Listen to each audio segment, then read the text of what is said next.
Sa panahong ako'y nasasaktan, sa panahong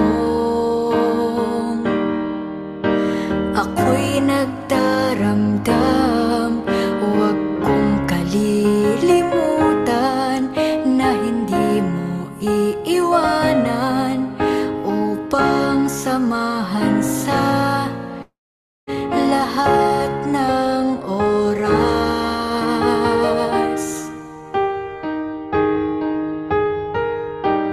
Sa panahong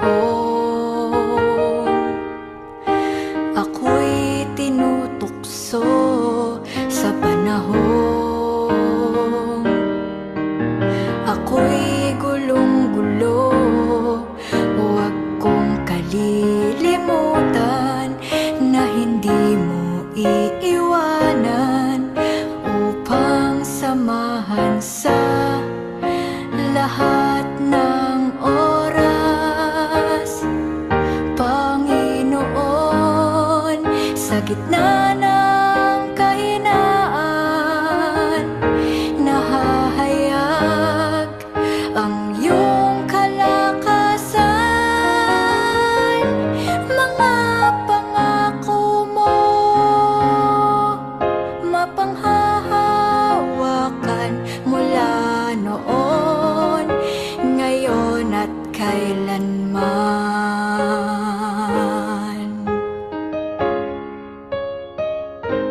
Sa panahong salapi tunay na kulang, hindi sapat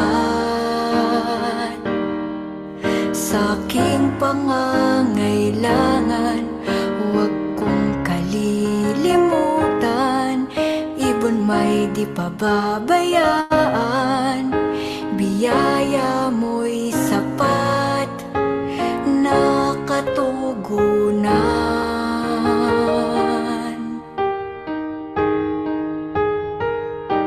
Sa panahong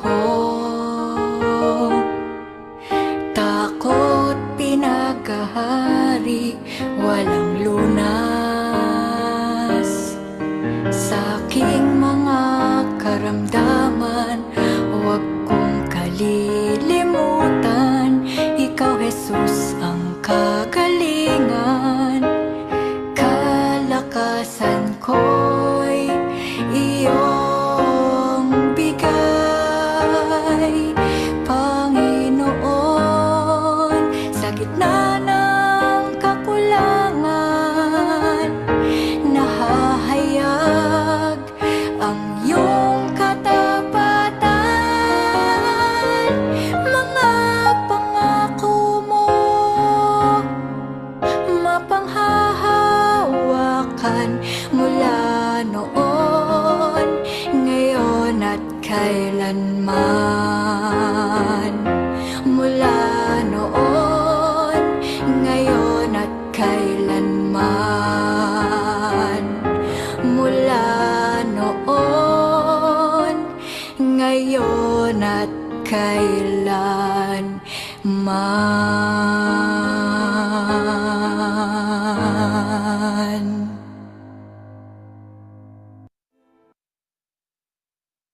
Amen, amen. Tunay na ang katapatan ng Diyos ay pangwalang hanggan. Let us pray in this time of gathering, and as we make our way into your presence, be in us constantly. Make your dwelling in our hearts and reveal to us the height and depth of the love that brought us here to meditate and pray. And that your name be glorified here and in our lives. In Jesus' name, amen. The title of our meditation for today, last day of January 31, Do You See Your Calling by Oswald Chambers. And our passage is taken from the letter of Paul to the Romans, chapter 1, verse 1. Allow me to read the whole text. Paul, a servant of Christ Jesus, called to be an apostle, set apart for the gospel of God, which he promised beforehand through his prophets in the Holy Scriptures. The Lord has already blessed us upon reading and hearing his words. Hallelujah. It is very clear in this letter of Paul to the Romans that Paul acknowledged himself as a servant of Christ Jesus, and his calling is to be an apostle. Very rare that many Christians acknowledge themselves as servant. We should follow the example of Paul to be humble and accept that Paul is a servant and not a leader. And he also acknowledged the truth that his calling came from the Lord Jesus Christ when he said he was set apart for the gospel of God and not his own gospel. Let us reflect on the writings of Oswald Chamber.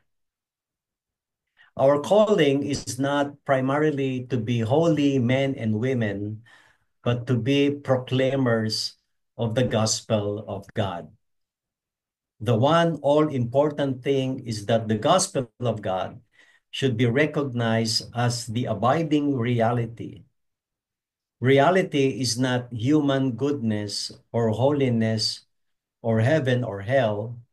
It is redemption. To be holy is one of the desires of God for us. But according to Oswald Chambers, holiness is not the primary thing, but the redemption or people's or man's salvation. And to be holy before God is to be heralders or proclaimers, tagapagpahayag ng mabuting balita ng Diyos. At ang dapat na ating ipinapahayag ay ang pagliligtas ng Diyos sa sangkatauhan. At ito ang tunay na realidad o pangangailangan ng tao.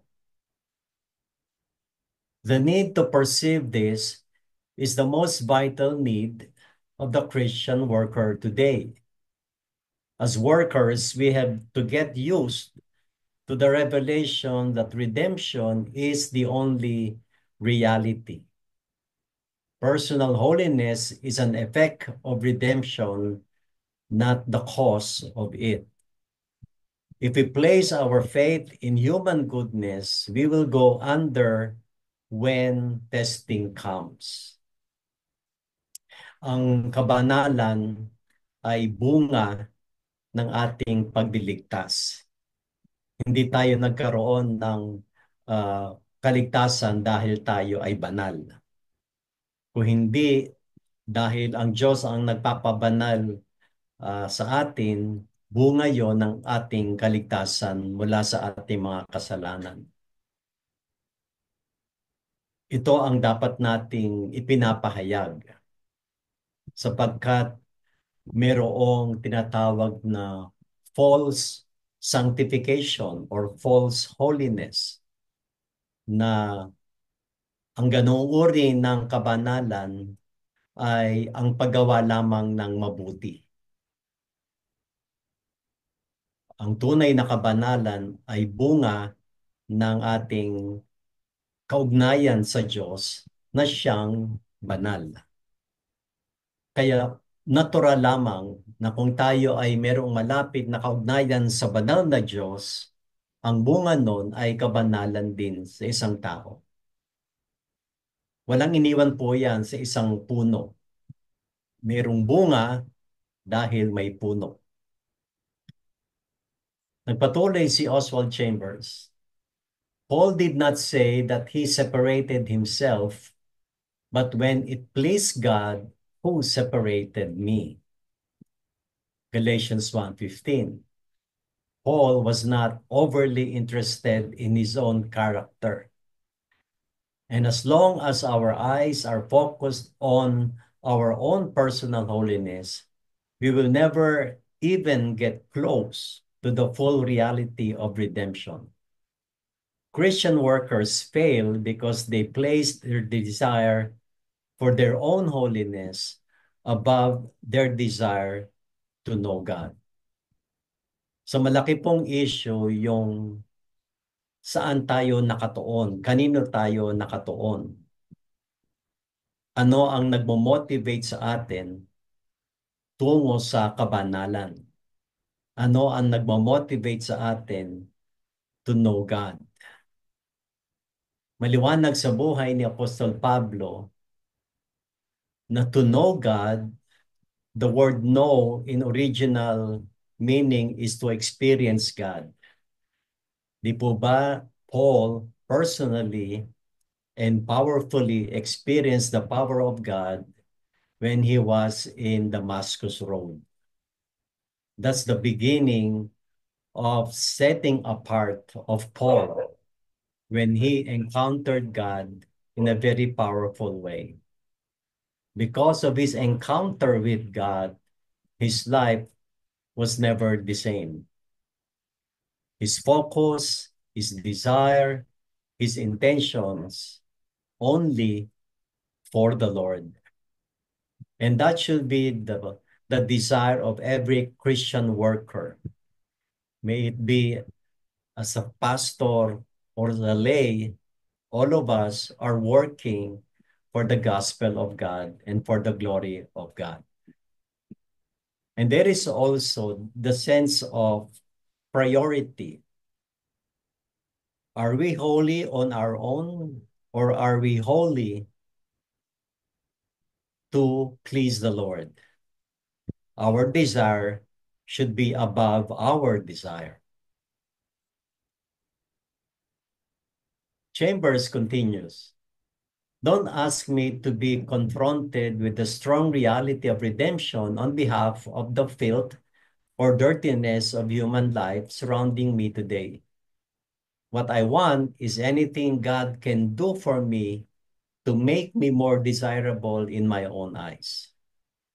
To talk that way is a sign that the reality of the gospel of God has not begun to touch me.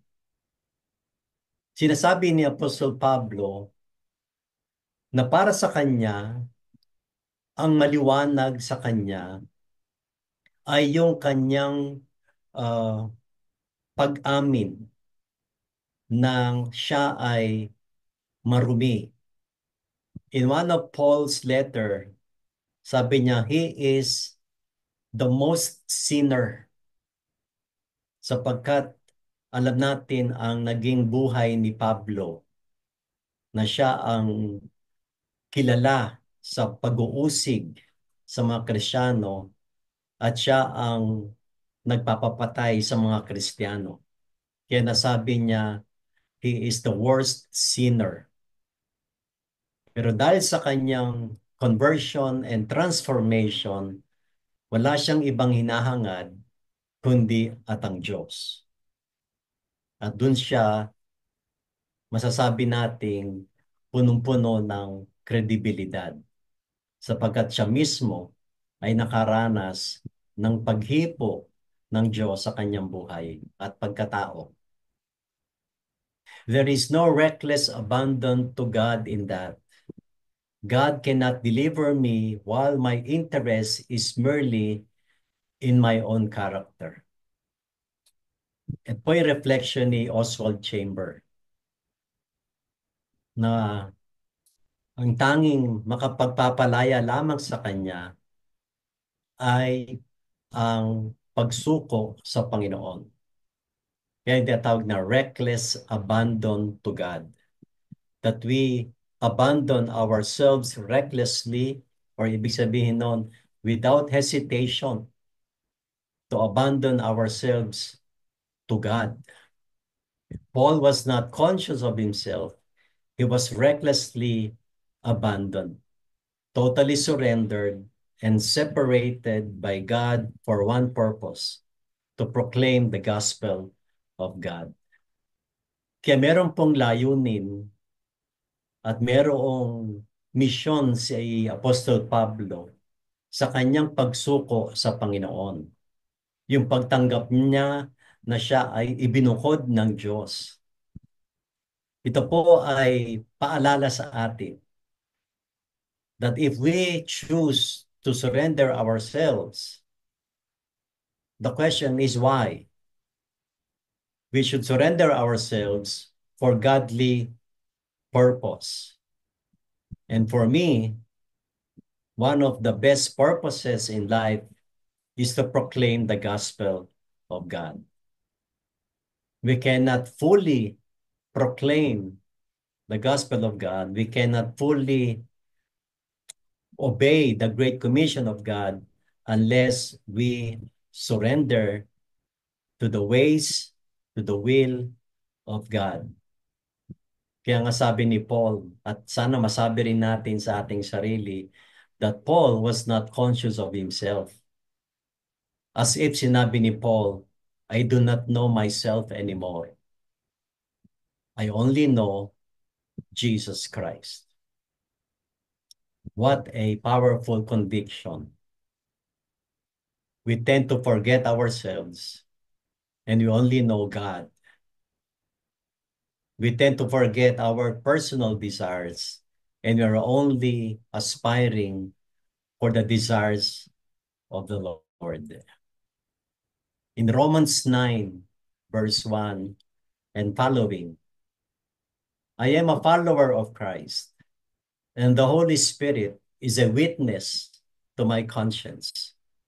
So I tell the broken, and I am not lying when I say my heart is broken and I am in great sorrow. I would gladly be placed under God's curse and be separated from Christ for the good of my own people. Ito yung sinasabi ni Paul na sacrifice, holy sacrifice, na ang laman ng kanyang puso at ng kanyang kaisipan is to be a follower of Christ and empowered by the Holy Spirit to witness. Yung kanyang karanasang ito, sabi niya, mas masaya pa ako na ako ay mausig sa ilalim ng kapangyarihan ng Diyos kesa mausig sa ilalim ng tao. Let us reflect on the wisdom from Oswald. It is extremely or perilously possible to make our conceptions of God like molten lead poured into a specially designed mold. And when it is cold and hard, we fling it at the heads of the religious people who don't agree with us. Napakalalim ng reflection ni Oswald Chambers dito na napaka-extreme. It's beyond our comprehension. Kung isipin natin ang pagkilos ng Diyos, na tayo daw, kapag tayo ay napailalim sa kapangyarihan ng Diyos, ay tayo ay parang inilalagay sa isang hulmahan,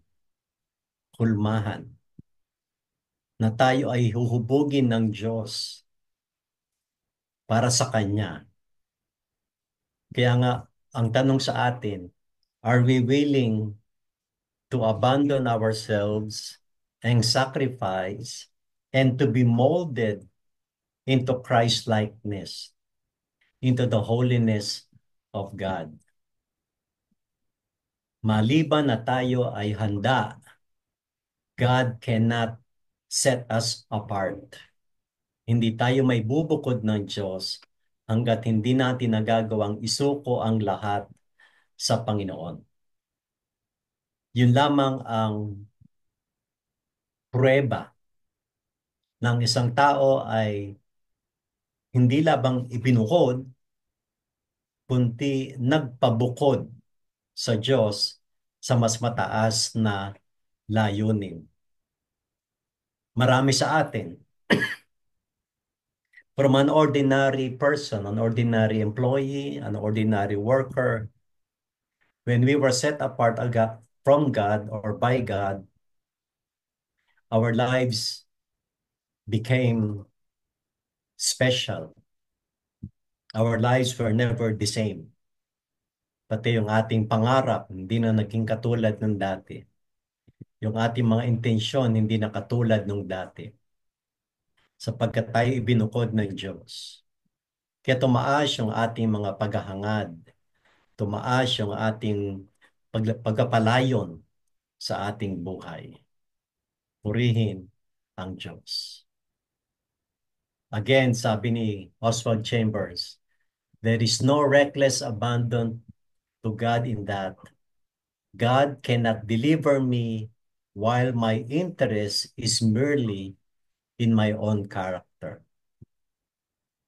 Paul was saying, since we are with God and in God, our character should be the character of God. In other words, Christ-likeness. What God loves, we love. What God hates, we hate. What God desires, also our desire. At this point po mga kapatid, let us pray for total surrender to God and be delivered from anything that holding us back to do God's purposes in our lives.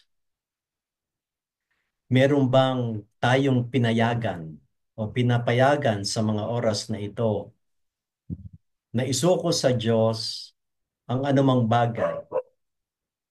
Perhaps maging tao. Do we allow something or even someone to hold us back to do what God wants us to do? Or even emotions, thinking, yung thought patterns natin.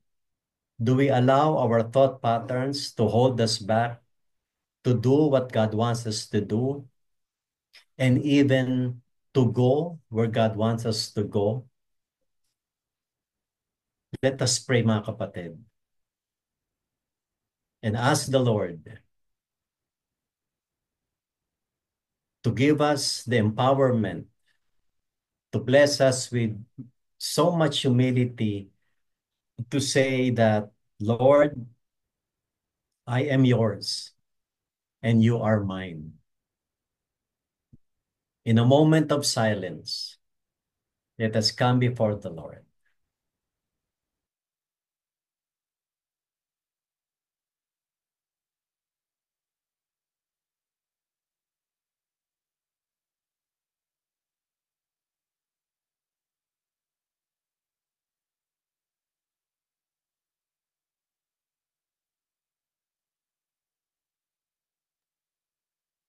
Panginoon naming Diyos, kung paanong nakilala mo at nalaman mo ang naging buhay ni Pablo sa kabila ng kanyang karumihan,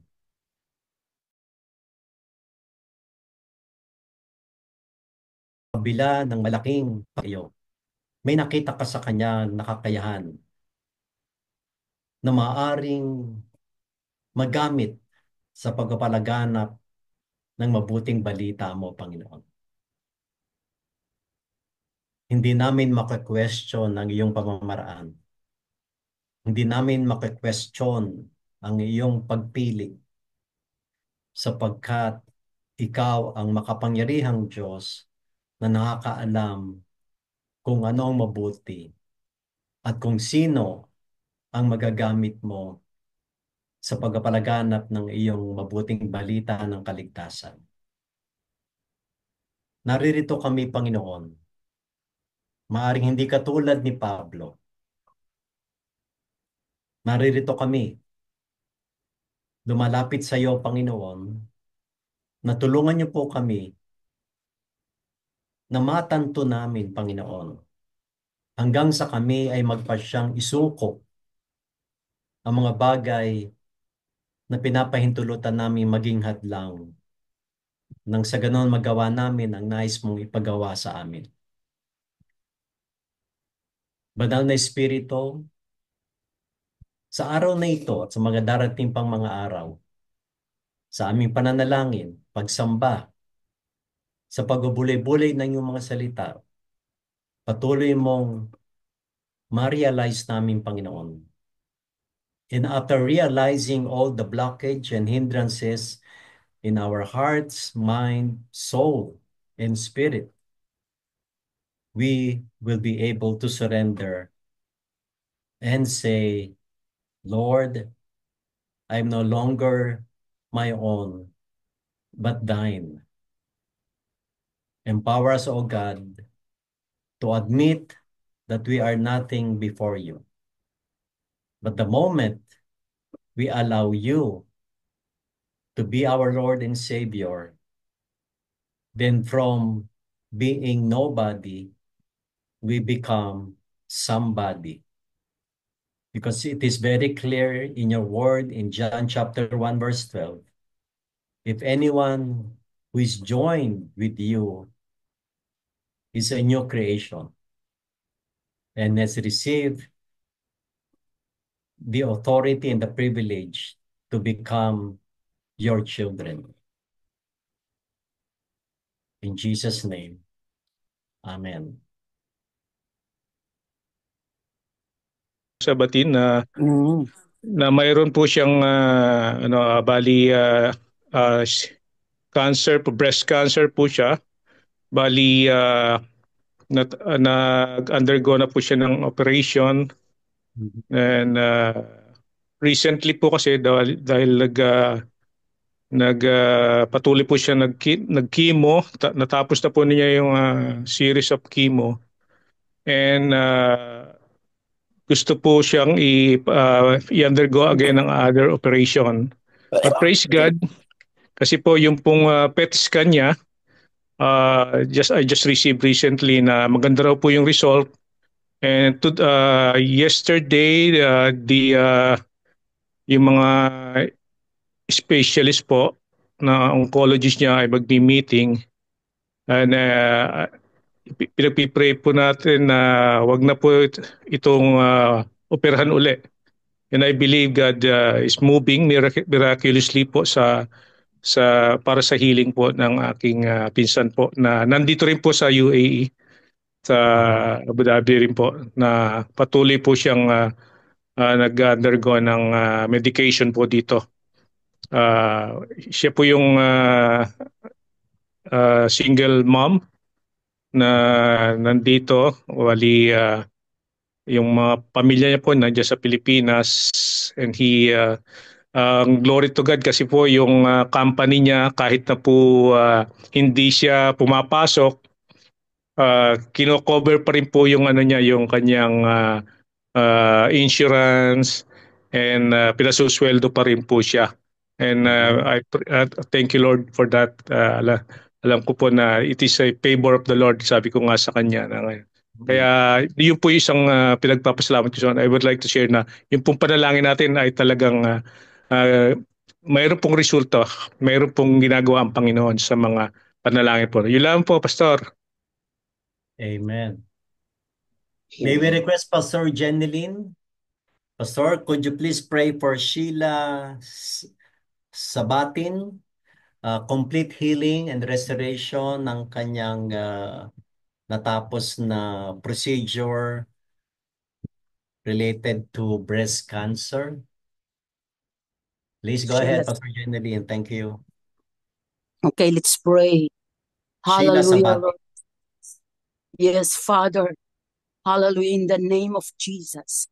Narinig niyo po, Amang Banal, ang prayer request, O God, ng aming kapatid, Lord Jesus. At ikaw rin po, Panginoon, ang nakakita sa kalagayan, O God, ni Ma'am Sheila Sibatin. Amang Banal, Hindi po namin magagawa ang bagay na nais mong ipagawa.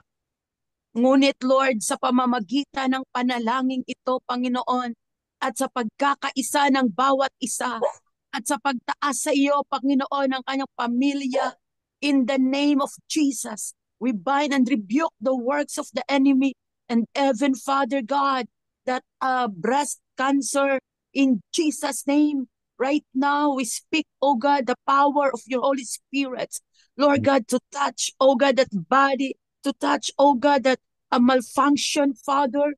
Lord, iunat mo ang iyong mapagpalang kamay. Hipuin mo, Ama, sa pamamagitan, Lord God, ng mga humahawak sa kanyang mga doktor. Father, kumilos ka sa araw na ito, Panginoon. We speak, oh God, and declare the healing power, your healing touch, oh God. For that is the promise that you have, oh God. Sa Exodus, Lord God, na kayo ang aming Diyos, ang aming doktor, Father. Ikaw ang magiging doktor ng lahat ng mga sumusunod sa inyo at sa bawat hihingiin namin sa iyo, anuman ang aming hihilingin sa iyo, ay ipagkakaloob mo sapagkat ikaw ang aming makapangyarihang Panginoon. Ikaw ang aming walang hanggang Ama. Ikaw ang aming manggagamot. Ikaw lamang, O Diyos, ang nakikinig sa amin at makagagawa ng mga bagay na di kayang gawin kahit ng mga doctor, Father. Hallelujah. So we declare it right now, Father. Hallelujah, your complete healing and deliverance, oh God, sa buhay, Lord God, ni Ma'am Sheila Batin. Thank you, Father, and we entrust to you that health, oh God, and Lord, we speak, and Lord, expect kami, Father, na may ginagawa ka sa pangalan ni Jesus, Lord. Ito ay hinihiling namin sa tanging pangalan mo, Ama.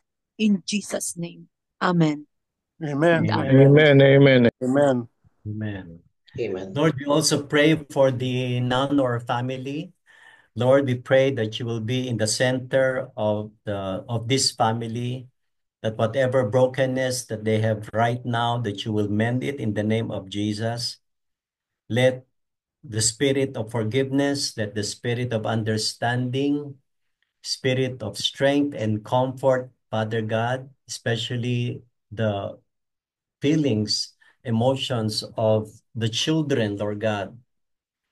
Father God, we pray that you will embrace the children of this family, despite of the struggle, despite the pain that they have received, Lord God.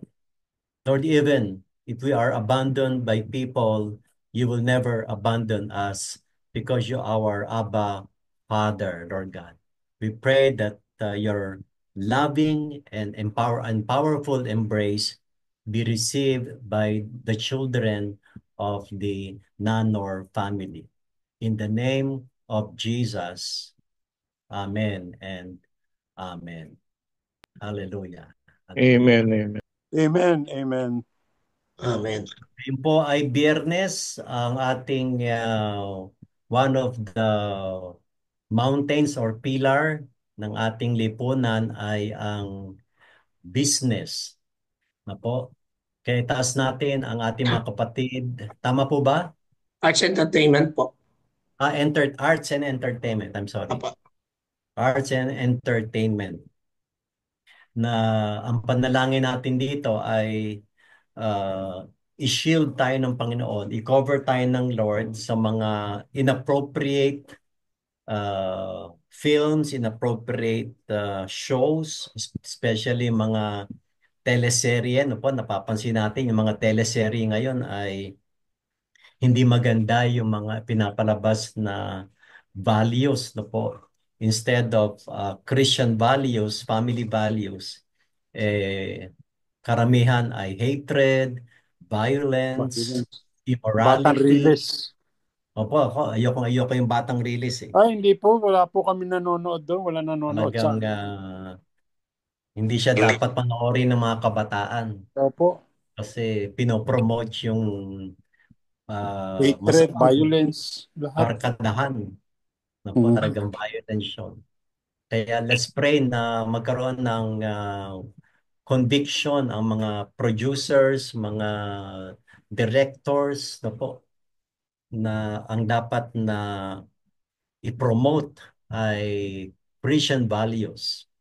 No po? Kaya itaas natin ang aspetong ito sa Panginoon dahil kung paanong nagdo-double time si Satanas to break people, we should also be intentional in our prayer to bind the works of the enemy, especially using arts entertainment. At mag-raise up pa ang Panginoon ng mga Christian artist na po, na sila ay maging bold sa pagpapahayag ng kanilang pananampalataya at huwag silang mag-compromise. Na po. Meron tayong isang regular attendee ng Alders Gate, no po. Isa siyang direktor na gamitin na siya ng Panginoon sa pagpapalaganap ng mabuting balita ng Diyos. Yes, Pastor Rory. Opo, totoo po yun. Regarding po kung meron po kaming napanood na isang palabas, pinalitan ng pangalan ng Lloyd sa pangalang Lodge. Yan po ay sa Rewind ni Nadine, hindi ko po sasabayin ang pangalan ng mga artista. And then on that skin, ang ano po niya, papalitan, namatay ang kanyang asawang babae.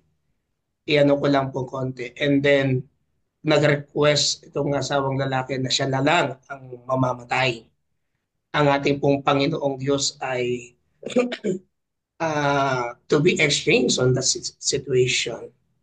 At doon po pinakita na ang Panginoong Diyos ay nakikipag-inuman. That is not our God. So meron pa pong isa pong palabas, a good girl, but it's not a good girl. It is a bad girl turning na kung saan bandang huli na lang hindi pinakita doon kung paano siya naging mabuting babae sa buong pamilya. So there is very awareness talaga po sa arts and entertainment sa mga palabas, lalo na po sa mga Pilipino. Talagang napakasidhi po ng ginagawa ng kaaway ngayon. So sabi nga na po ni Pastor David, sabi nga po ninyo, kung ang kaaway nagdo-double time, we need to more have prayer and pray na magkaroon nga po talaga tayo ng producer of Christians to give more values and good character po. That God never changed His name and God is the same today forever. Yun lamang po, Pastor David. Let us pray. In the name of Jesus, we prostrate the works of the enemy through arts and entertainment. In the name of Jesus, Lord God, we curse all the works of Satan. Amen. In the name of Jesus, Lord, we take up the armor of God, Lord God, the helmet of salvation, the breastplate of righteousness, the shield of faith, our waist with the belt of truth, and the sword which is your word, and our feet shod with the gospel of peace, O God. Lord, we are standing as your mighty army to fight against the works of the devil. In the name of Jesus, Lord God, we pray, Lord God, that all these works, oh God, will be frustrated in the name of Jesus. Lord, we pray for the minds of the young people, oh God, even children, Lord God, we pray that you cover them, Lord God, their hearts and minds. We declare, Father God, a protection so that the minds of the young people, oh God, will not be contaminated by this spirit of occultism, cultism, spirit of sorcery. In the name of Jesus, we bind all of this spirit of violence in the name of Jesus, Lord God. Lord, we pray that you send your mighty angels, oh God, to minister to those who are victims of this occultic spirit in the name of Jesus. Lord, we declare victory, Lord God. We declare victory because you are more powerful than the enemy, Lord God. We declare your victory. We raise up the banner, oh God, the banner of victory, the banner of Jesus Christ, the banner of salvation over our lives. We declare your sovereignty over arts and entertainment. We declare your sovereignty over those who are managing or administering, Lord God, all social media, all kinds of platform in the name of Jesus. We Amen. bind spirit of deception, lies, oh God. And most of all, we declare your truth. We declare your power and love in the name of Jesus. Amen. Amen and amen. Amen. Amen. Amen. Amen. And for our closing prayer, let us pray the Lord's Prayer, and then I will give the benediction. If you're able, let us unmute and pray the Lord's Prayer. Our Father, Father, who art in heaven, Amen. hallowed be thy Hallowed be name. thy name. Thy Thy kingdom Kingdom come, thy come, will be thy done will be on Thy will done, be earth done as earth it is as in on it heaven. is earth It in is as in it heaven. is heaven. in Give us heaven. this Give us day this our day Give daily us our this bread, day daily our Daily daily bread, bread, and bread. forgive us bread, our Forgive forgive trespasses, us us our trespasses, as we trespasses, forgive forgive those us who our as those trespass trespasses, who against against against us. us, us. we Lead us and sin. lead not us Lead into us not not into into temptation, temptation, temptation, but Forgive deliver us us deliver from from evil. evil. For For thine thine For is the thine is the is kingdom, the kingdom, the and the power, power, power, the and the power, glory, glory and the forever. forever and glory ever. forever and ever. Amen. Amen. Amen. Amen. Amen. Let us receive this Irish blessing. May the road rise to meet you. May the wind be always at your back. May the sun shine warm upon your face, and the rains fall soft upon your fields.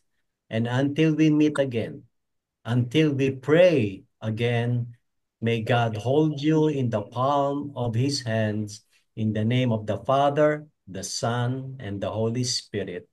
Amen. Amen. Amen. Amen. Amen. Amen. Shalom. Amen. Amen.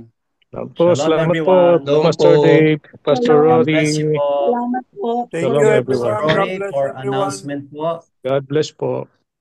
Salamat po, Pastor Davis, sa pangunguna Shalom, po sa shalom araw pong po. ito. Thank you, Pastor Dave. Salamat and welcome po sa mga pamilya. Ang yakap o pagyakap po ng Diyos sa pamilya po ni Kuya George. And then patuloy na ang kalakasan ng kagalingan, patuloy ng katatagan ang ipagkaloob po sa inyo pong lahat po nandiyan. And then